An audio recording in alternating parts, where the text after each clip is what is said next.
বন্ধুরা, ঈদে আমরা কি খাচ্ছি? পাস্তা। এই যে সিমাই খাচ্ছি, বিভিন্ন প্রকারের সিমাই। আচ্ছা, এই যে বিভিন্ন প্রকারের সিমাই আজকে আইছে।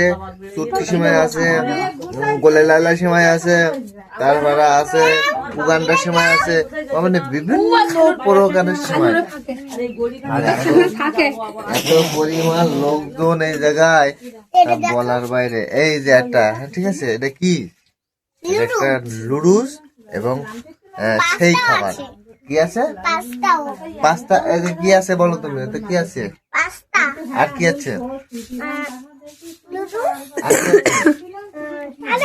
সিমাই। সিমাই আর কি আছে? চুটকি সিমাই আছে। বহুত প্রকার খাওয়া, পেটে খালি ধরলে হলো, ঠিক আছে? তো যাই হোক, আপনারা কে কিভাবে কোথায় খাওয়া দাওয়া করেছেন এটা কিন্তু বলবেন। এটা আমার, ঠিক আছে, বন্ধুবার। এই যে বন্ধুবার, কেমন আছো বন্ধুবার? ঠিক আছে, আপনারা বললেন হ্যাঁ কে কতটুকু খাওয়া দাওয়া করছেন আর কোথায় কোথায় ঘুরছেন। আর আমি মোবাইলে ভিডিও দিচ্ছি, মানে মোবাইল কোথায়, ফেসবুক পেজে ভিডিও দিচ্ছি, মনে মনিটাইজেশন ফেরত আসতে পারে। ঠিক আছে, সবাই ভালো থাকবেন, সুস্থ থাকবেন, আল্লাহ হাফেজ।